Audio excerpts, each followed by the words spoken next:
Your teen just got diagnosed with functional neurological disorder or FND, and at some point a doctor told you, well, they couldn't find anything physically wrong, that it is psychological. And maybe part of you thought, wait a minute, does that mean my teen is making things up? I want to stop you there, because this is one of the most common and arguably one of the most damaging misconceptions about FND. And today we're going to clear that up completely with actual science. Stay with me, because by the end of this video, you're going to understand what is really happening in your teen's brain. So let's dive in. For those who are new to my channel, welcome. I am Dr. Lee, a licensed clinical psychologist with specialty in pediatric health psychology and the founder of Teen FND Academy, a coaching program to help teens with FND and their parents to get their life back. Let's start with the basic. FND stands for Functional Neurological Disorder. The word functional is key here because it means the brain's communication system, the way signals travel between different parts of the brain and the body, is not working the way it should. Not because something is broken or damaged, but because the brain and the body got stuck in this pattern. Here is a way to think about it. Imagine a computer screen that keeps freezing. The hardware of the screen itself is fine, the parts are all there, but something in the software is causing the system to lock up. Your teen's brain is similar. The structure looks okay, but the signals, the way information flows, are misfiring. Now, your teen's symptoms are real. The seizures, the weakness, the pain, the shaking, all of it is real. It is being produced by a real brain that is caught in this real pattern. This is not made up. This is not faking. This is neuroscience. Now, here is a part that might surprise you. Some researchers understand, believe it or not, that FND does not come from just one thing. It comes from a combination of 3 types of factors working together. Now, scientists call this the biopsychosocial model. So let's break that word down. Bio means biological, literally. These are the body-based factors. Things like how your teen's nervous system is wired or not quite wired, how their brain processes signals, their genetic makeup, physical illness or injury that may have happened before FND started, sleep and eating habits, they are all biological. Psycho means psychological. These are the mental and emotional factors. So things like anxiety, depression, how your teen processes stress, aka coping skills, or how they handle big feelings, their belief system, their identity, their mindset, they're all under the umbrella of psychological factors. Social means the world around them. So school, family, friendships, life events, extracurricular activities, expectations from others, their social skills, the things that happen to a person as they grow up. All of these things are related to FND. A 2024 research review published in Expert Review of Neurotherapeutics, which is a peer-reviewed journal, confirmed that pediatric FND involves real changes within their brain networks shaped by all 3 of these layers at the same time. Not one, all 3 together. So when a doctor tells you FND is psychological, including its anxiety, its stress, its trauma, it's all in their head, they are only giving you 1/3 of the picture. And an incomplete picture leads to incomplete understanding, and therefore, guess what? Incomplete recovery. So this is part of the reasons why families get stuck in this loop of we're doing everything we're supposed to be doing, but why it's not getting better? Now, here is the honest answer. There is no denying that mental health is part of the picture, as I mentioned, not because I'm a psychologist, but medical and mental health are all part of our health. Our head and body are all connected. But we also know that this is not the whole picture, and it does not mean that symptoms are not real. So let me give you a simple example. Let's just say if a person breaks their leg, the break part is physical and real. There's no denying it. But if that person also develops a lot of anxiety during the healing time, like fear of re-injury, fear of pain, staying in a constant state of stress, that anxiety actually activates the body's response system, whether they like it or not. And a nervous system stuck in high alert heals more slowly, feels pain more intensely, and has a harder time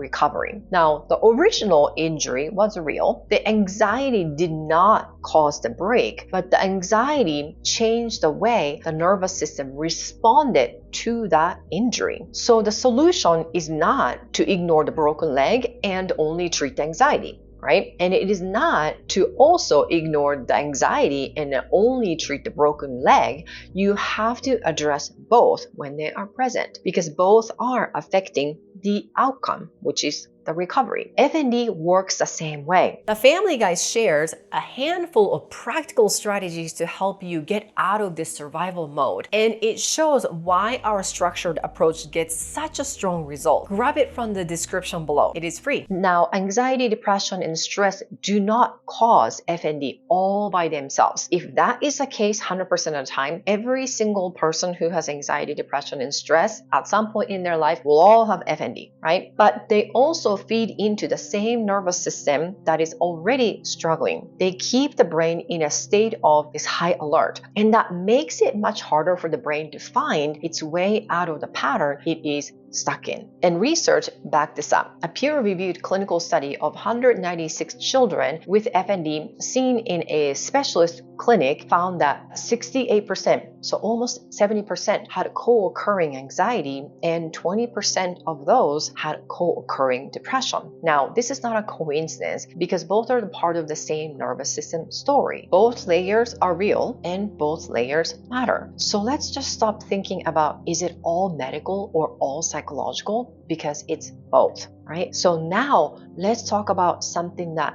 confuses a lot of families. And honestly, once you understand this, a lot of those frustrating doctor conversations are going to make a lot more sense. Trust me. When your teen gets tested, MRI, EEG, blood work, neurological exams, and then some, and nothing really shows up, the doctor is faced with a real clinical puzzle, like a head-scratching moment. There is no visible structural damage, no tumor, no lesion, nothing that shows up on a scan. And then they have this hunch based on research, what they know. Well, if it's not medical, what else, right? High rates of anxiety, maybe high rates of depression, high rates of stressful life events. So they kind of start to connect dots the only way their training has prepared them to. And they say it's psychological. They're not wrong that those factors are present in some, if not many individuals, and they are just incomplete in how they're interpreting them. Because here is what they're missing. The fact that anxiety and stress are part of the picture does not necessarily mean the neurological symptoms are not real. It means the brain is being affected on multiple levels at the same time. The absence of a physical finding on a scan does not mean nothing is happening, and then you know this already. It means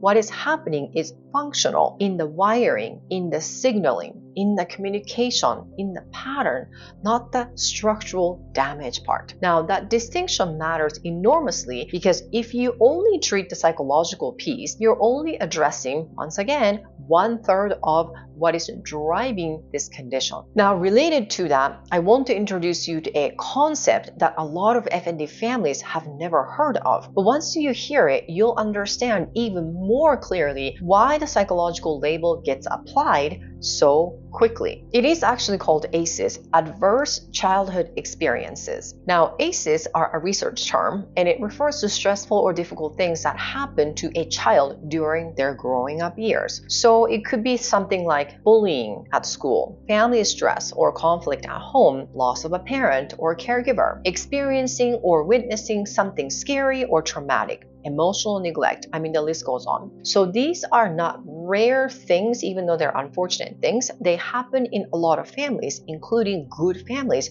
who love their kids deeply. So here is what this research shows. When a child experiences multiple ACEs, it can change the way the nervous system develops. It can make the brain more sensitive to stress, for example. It can affect how signals travel through the body, and it can also set the stage for a nervous system that is stuck in high alert. Now, a large-scale study using data from nearly 40,000 kids found that kids who experienced 4 or more ACEs had significantly higher odds of developing anxiety and depression compared to kids who had fewer ACEs. So basically, the greater ACEs equals the greater impact on the brain and the nervous system. In that study of the 196 kids with FND, the 58% of them reported being bullied at school. That is one type of ACEs. So I'm again putting these information together and connecting the dots. But now you can see why a doctor looks at a teen with FND and sees or thinks about anxiety, depression, a history of stress, and no physical findings on a scan and concludes, oh, it must be psychological. They are relying on data, but they're kind of drawing an incomplete conclusion from it. Just to be clear, this does not mean ACEs cause FND directly, okay? The science is not that simple and we're not there yet. The ACEs are one piece of the biological, psychological, and social picture that shapes how vulnerable a teen's nervous system can become. So again, we don't have the exact picture, but we are connecting these dots. And knowing this is not about blame, just to be clear, not for your teen, right? Not for you and not for your family or even doctors for that matter. This is about understanding the full picture so you can stop being confused by what doctors are telling you and start asking better questions for you and your child. So let's bring all this together. Your teen's doctor could not find anything physical. Maybe they saw anxiety, stress, or trauma, and they say it is psychological. Now you know why they said that, and now you know why that answer is incomplete. If you want to see how my full program of Teen FND Academy works and how it's helping families resolve FND for real, then watch the video linked in the description box below. FND is not all in the mind. It is also not purely physical either. It is biological and psychological and social, all working together all at the same time. And this is what the biopsychosocial model means, and it is what the science actually shows about FND. So treating only psychological piece is likely only treating the anxiety after a broken leg. You might feel a little bit better and there's nothing wrong with it, but the leg still needs to heal, right? And the leg heals faster when you address both situations. The good news is your teen's brain is not stuck forever. Trust me, okay? That is the most important thing, and I want you to walk away from this video today. The brain can build new pathways. It can learn new patterns. This is what neuroplasticity means, and the science of how the brain changes gives us the real hope, okay? But getting there requires understanding the full picture, not just one piece of it. Now, you have that full picture, much better than, oh my gosh, psychological? That means they're all making things up? It's not that. So if this video helped you finally make sense of something that has been confusing and frustrating, hit subscribe. I put out content every week to help parents like you understand the neuroscience behind FND and what actually moves the needle. Drop a comment below. Has your teen ever been told FND is just psychological? What was the conversation like for you? Because I read every single comment and I want to hear from you. I'll see you in the next video.